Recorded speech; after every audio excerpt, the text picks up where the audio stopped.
Welcome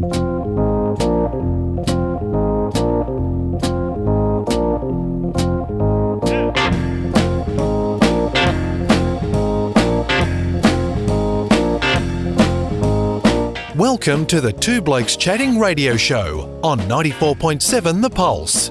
Music, interviews, news, and, well, Two Blokes Chatting. Now, here are the two blokes. 'Cause I've been everywhere, man. I've been everywhere, man. Across the deserts bare, man. I've breathed the mountain air, man. I've travelled, I've had my share, man. I've been everywhere. Been to Tullamore, Seymour, Lismore, Mooloolaba, Nambour, Roochdore, Kilmore, Marillaba, Birdsville, Emmaville, Wallaville, Connemara, Connemara, Strathround, Proserpine, Alladala, Darwin, Gingin, Lilliquin, Muckilla, Wallumbilla, Bougainville, Cumberland, Ramakilla. I've been everywhere, man. I've been everywhere, man. There's our mate Lucky Star. He's been everywhere. I don't have any documentary evidence that he's ever been to Hervey Bay, but that is where we are heading now at 30 minutes to 11 o'clock. In Hervey Bay, we find Josh Rimmington. G'day, Josh. Hey, Neil. How are you? Doing very well. It means I've pressed the right buttons. That's a good start. It's always nice to ask that question and have a response. Normally I've got Rob here pressing some buttons for me as well, but we've done it. That's good. So welcome to the Two Blokes Chatting radio show. Tell us a bit about Hervey Bay. Where is it, for starters? So Hervey Bay is about 3.5 hours north of Brisbane. So we're on the Fraser Coast, and that's because we've got the Fraser Island, which is getting changed names to Gari, which is its Aboriginal name. But so we're located up on the coast, a few hours from Brisbane. Given that our regular broadcast area, if you like, using terrestrial radio, that's a big technical word, is generally the Geelong, Melbourne, Mornington Peninsula part of the world, there'd be a lot of people who are listening who have been as far as Brisbane, or maybe even stretched it to, Noosa, that sort of direction. You're going in that direction north of Brisbane. How much further past Noosa are you? Probably about 2 hours, 2.5 hours further. Okay, so Noosa's not even halfway. No, so you continue up past Gympie and then Maryborough and then Hervey Bay. So tell us what Hervey Bay exists for. What happens around Hervey Bay that the reason that there's a town there? Yeah, so it's a very tourist area, so obviously with the access to Fraser Island coming through the bay. So we've got the barge that goes over to Fraser Island, where we've got Kingfisher Bay Resort and the resorts over there, and the beautiful island. But we also have whales here every year. So it's because of the bay area, it's actually a very unique place where whales will actually come to actually play, and they'll hang out here, the mums and the bubs, and they'll actually play around and everything rather than just swimming past. So you actually, when you get to whale watching, you actually get to see them a bit longer, and they're normally doing a bit more than your typical whale watching. So yeah, it's a pretty unique place for that. Well, down the south coast from where we are here, a couple of hours west of here, is the town of Warrnambool, and often people talk about whale watching there. I've been and seen whales there. If you think that little thing out there on the horizon that has just bopped up and bopped back down again and calling whale watching, they're a bit close for you? Yeah, so it's actually been named the first heritage whale watching site, so just because of how big it is here and how much of an industry it is around it.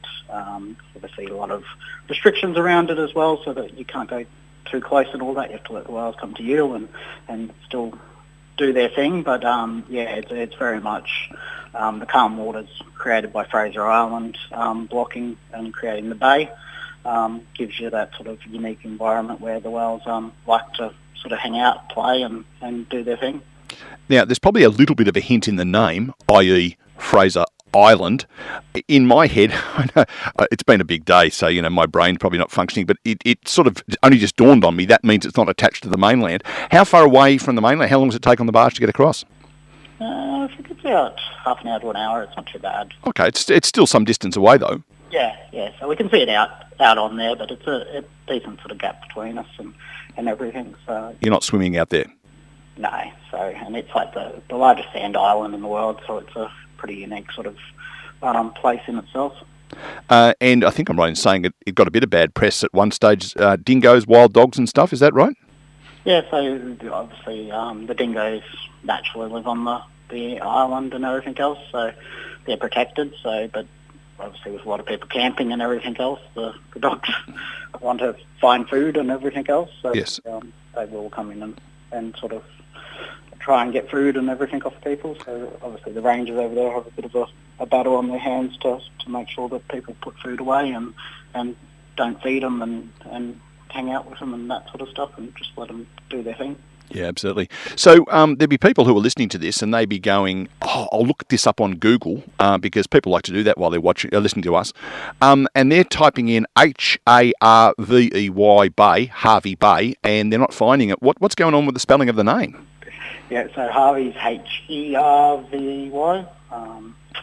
Actually, don't know exactly why, but yeah, it's something that obviously it's one of those towns where it's spelled a certain way but said another way in Australia. I think there's quite a few of them around. Well, it's funny, I was talking to someone on a podcast that you and I are both familiar with from Jervis Bay down south, and it's got the same sort of thing that people call it Jarvis Bay, and apparently that's how you can tell whether the people are in the Navy or not, because they call it, if you're in the Navy you call it Jarvis Bay, and if you're not in the Navy you call it Jervis Bay.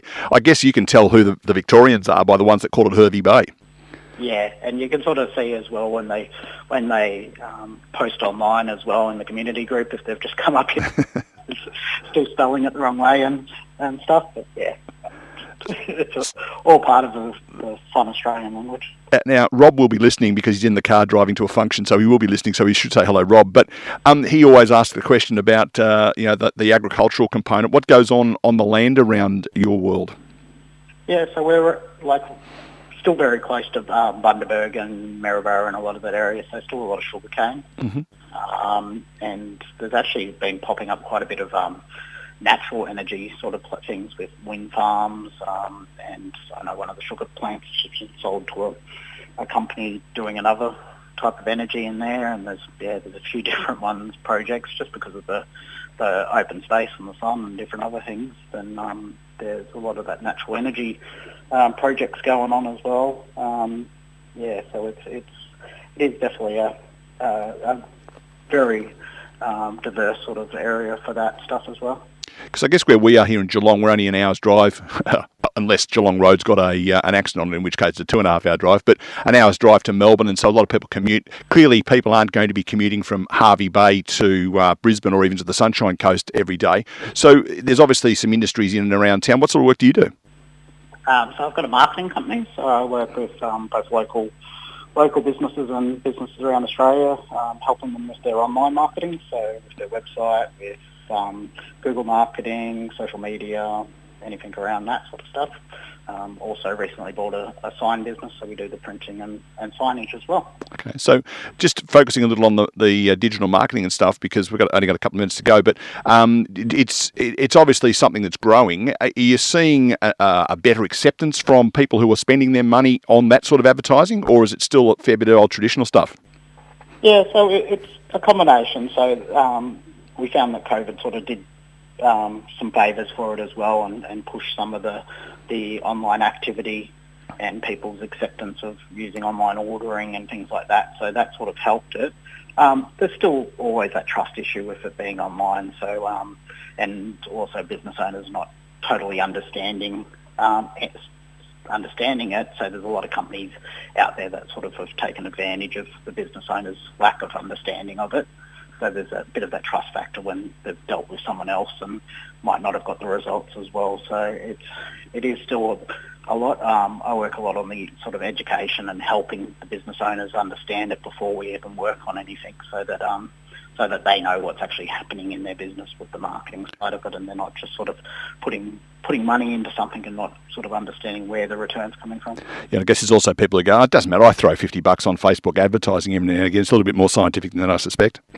Yeah, definitely. It's you can sort of go and put something on there. It'd be like sort of going for a punt, and you can throw some money on something, and you might get lucky occasionally and everything else. But if you actually sort of knew a bit more about it and all that, you'd probably take a bit more of an approach and sort of know what you're doing with it.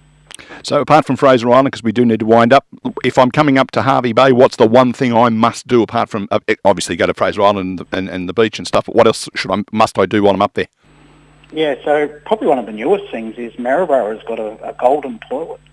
So it's called the Sistine Chapel, and it's painted up, and it's